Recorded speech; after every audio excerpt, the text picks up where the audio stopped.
Hey guys, welcome back to another video. Now this video is going to be the best counters for Mewtwo, except it's not going to be Mew this time because there's more Pokemon on the game than Mew. And just in case you want to farm it after you've beat it with Mew, you can use quite a few different Pokemon to do it. Now the first one, personally my favourite out of the lot, just because I think it'd be fun if this Pokemon took out Mewtwo, is going to be Frosmoth. It's going to be a bug type Tera because Ghost and Bug are the only things that are going to be super effective against Mewtwo. We're going to have the Shell Bell to restore health. It restores 12.5% of health to the damage we deal back to us. Now we have EVs in HP and special attack. Now for these 6 attackers, we're going to do 6 attackers and 4 supports. So they're going to either be HP and special attack or special attack and special defense. It doesn't matter too much what you do, but I like to do special attack and HP on most of them, just so I can use them for people other than Mewtwo. You want max IVs in everything except attack on this Pokemon, and the ability is the main reason we're going to choose this. It's called Ice Scales, and basically, the special attacking moves on us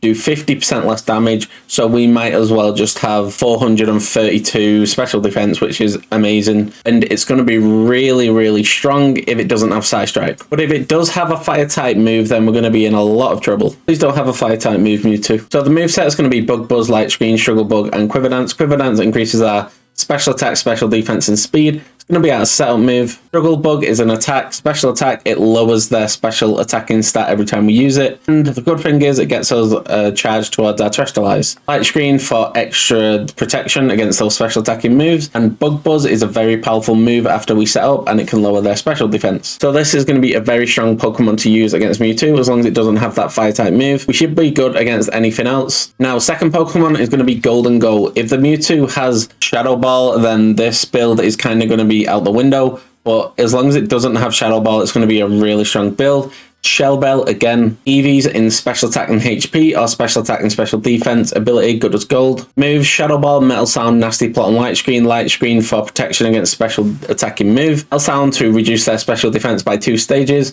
Nasty Plot to increase our special attack by 2 stages.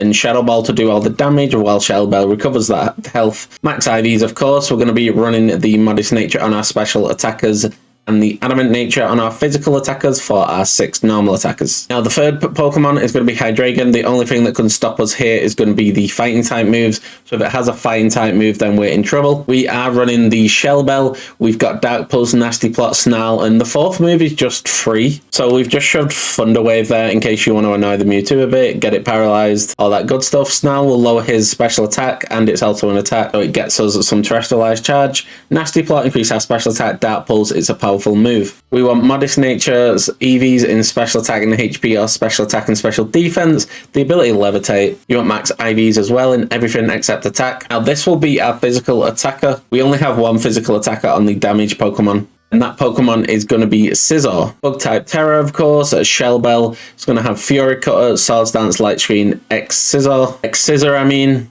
Got too distracted with its name. The ability is very important. It's going to be Technician. This will power up our Fury Cutter by 50%, and it will double in strength pretty much every turn for, is it 2 turns, maybe 3? I think it can go to 160. So with that Technician 50% boost, that'll go to 240 before stab. EVs in HP and attack are attack and special defense. Max IVs in everything except special attack. This will be a strong option as long as it doesn't have a fire type move. Then we're doomed.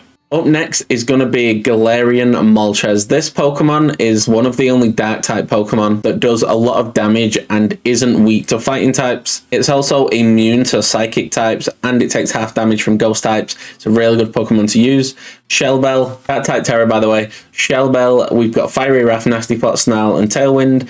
Fiery Wrath does a load of damage. Tailwind, in case you're online and you want to speed up all your Pokemon, we already know what Nasty Plot and Snarl does. EVs in a special attack and special defense or special attack and HP. Max IVs in everything except for attack. Now the ability Berserk is going to be a pretty cool ability. It boosts our special attack when we take a hit that causes us to drop to below half HP. Now the last damage character is going to be none other than Unbound Hoopa. This is going to be a psychic and dark type Pokemon, so it's going to be really strong.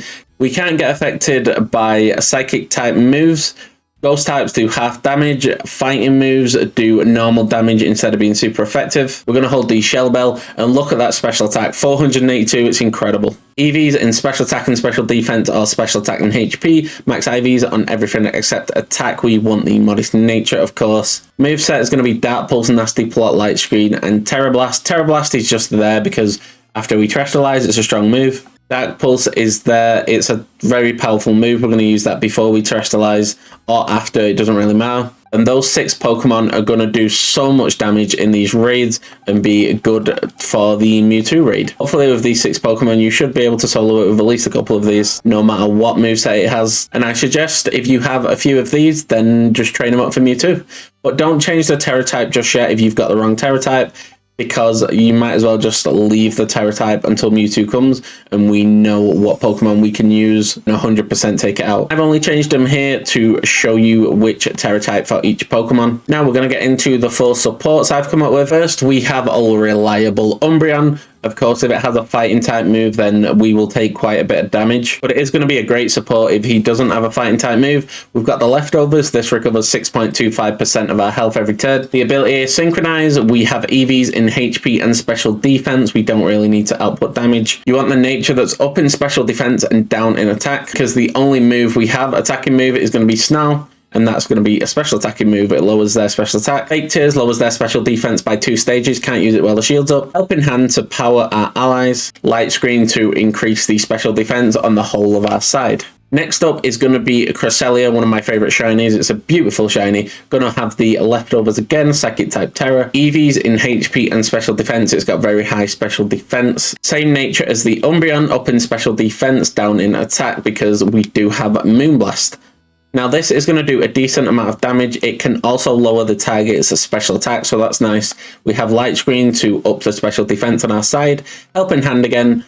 And we also have Lunar Blessing. This heals our full team and cures all status conditions in case any of them have any. It's a very good support Pokemon here. It's going to have the ability to levitate. Now next up is Hatterene. I want to save this for last because this is just a funny Pokemon to use in this certain scenario. It's going to be such an annoying Pokemon for Mewtwo. So first we are going to do Grimmsnarl. Now Grimmsnarl is a very fun Pokemon to use if you're supporting. It's the Dark and Fairy type, so fighting types aren't super effective against it. But it's got a very good type matchup for this Mewtwo. We're going to be holding the Light Clay on this one. On Cresselia, we did hold the leftovers if I didn't mention it. What Light Clay does is when we use Light Screen or Reflect, the effects go from 5 turns to 8 turns. And this is my wall Pokemon, so it does have Light Screen and Reflect. We won't need a Reflect in this situation, but I'm putting it there anyway. No, I didn't increase the PP of all my moves on this one. That's poor on my part. But we have Spirit Break. Every time we attack, it lowers their special attack. It's quite a powerful move as well. Light Screen increases the special defense of our full team for 5 turns, or 8 turns in this case. Fake Tears decreases their special defense by 2 stages. EVs are gonna go into HP and special defense. I do need to change my nature so it's up in special defense and down in special attack. So don't forget to do that. Ability is going to be Prankster. We're guaranteed to go first when we use moves like Light Screen or Fake Tears. And that Pokemon is going to be really strong in this raid as well. Now onto the Pokemon that's just going to be annoying for Mewtwo. It's the Psychic and Fairy type Hatterene. It's going to be the Psychic type Terra with leftovers. It's going to have Magic Bounce. This reflects any status moves instead of getting hit by them. The EVs are going into HP and special defense. The nature is going to be up in special defense, down in speed, because we're just slow anyway. Now it does have quite high special attack, as you can see, even though we've not really trained it. And the moveset we're going to go with is Mystical Fire, which lowers their special attack. We don't get stab on it, but it's going to be an annoying move and help the team out a lot. Nuzzle, which will insta-paralyze the Mewtwo every time we hit with it, 100% accuracy, so that's pretty fun. We can paralyze it and then lower its special attack. And we also have Light Screen to buff special defense and Life Dew to heal all of our team when needed. Now, if this ain't going to be a fun Pokemon to use in that raid and just annoying for that Mewtwo, then I don't know what is, because I'm definitely going to be trying it out. I hope you got some use out of this video. If you did, subscribe and turn on notification bells. If you want to see the best Mew builds, then I'll put them on screen right now, and I'll catch you on the next one.